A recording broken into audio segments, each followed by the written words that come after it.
Hello guys, आज हम इस वीडियो में पढ़ेंगे प्लासी का युद्ध। So let start. I hope आप लोगों ने पहले का वीडियो देख रखा है। क्लाइव बंगाल जीतने का नाटक खेल रहा था और अलीनगर की संधि ने उसे नाटक की तैयारी का पूरा समय दे दिया था। वो यह भी जानता था कि सामने से युद्ध लड़कर नवाब को नहीं हराया जा सकता, अतः उसने छल का सहारा लिया। नवाब के सेनापति मिर्जाफर को नवाब बनाने का लोभ देकर उसे अपनी ओर मिला लिया। कई अमीर भी इस षड्यंत्र में शामिल थे। अमीर चंद और जगत सेठ षड्यंत्र के प्रमुख पात्र थे। इस प्रकार क्लाइव षड्यंत्र का संचालक था। वाटसन मुर्शिदाबाद में रहकर षड्यंत्र का ताना बाना बुनता था। अमीर चंद विश्वासघात के गंदे जाल को रचने के लिए टसन का एजेंट बना हुआ था और मिर्जाफर षड्यंत्र के नीचतापूर्ण नाटक का प्रधान पात्र था। इस प्रकार क्लाइव युद्ध के लिए तैयार था। अब केवल एक बहाना चाहिए था। इसी समय अंग्रेज और फ्रांसीसियों में युद्ध छिड़ गया। अंग्रेजों ने चंद्रनगर पर कब्जा कर लिया। फ्रांसीसियों ने नवाब से सहायता मांगी।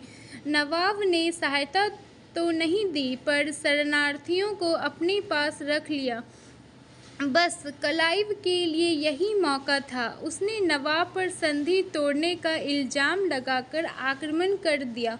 अंत में 23 जून 1757 को प्लासी के मैदान में दोनों के बीच युद्ध का श्री गणेश हो गया।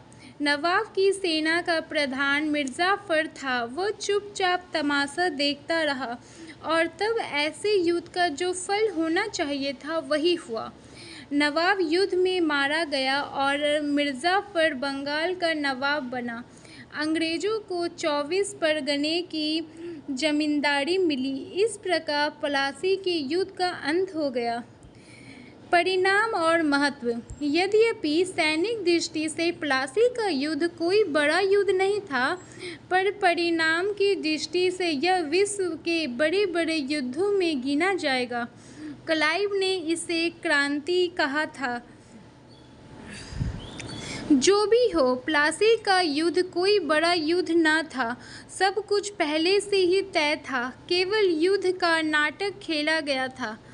पहला, बंगाल में अब अंग्रेजों के पैर जम गए। दूसरा, उनकी व्यापारिक सुरक्षा पर अब राज की मुहर लग गई। तीसरा, कंपनी और कर्मचारियों को अपार धन हाथ लगा। अकेले क्लाइव को 2,34,000 पाउंड मिले। चौथा, सबसे बड़ी बात तो यह हुई कि बंगाल की गद्दी पर एक ऐसा नवाब बैठा जो अंग्रेजों का मित्र था। बंगाल फ्रांसीसियों का टिकना असंभव हो गया। क्लाइव ने प्लासी के महत्व को बहुत पहले ही समझ लिया था। उसने विलियम पिट को लिखा था, अब ब्रिटिश सरकार को भारत संबंधित बातों की सीधी जिम्मेदारी ले लेनी चाहिए। इस युद्ध में भारतीय राजाओं और सैनिकों की दुर्बलता का पता चल गया। क्लाइव ने जान लिया कि फूट डालकर यहाँ शासन हो सकता है। हिंदू जनता मुसलमान शासकों को पसंद नहीं करती थी, यह बात भी वे समझ गए थे। संक्षेप में प्लासी के युद्ध के कई महत्वपूर्ण परिणाम निकले।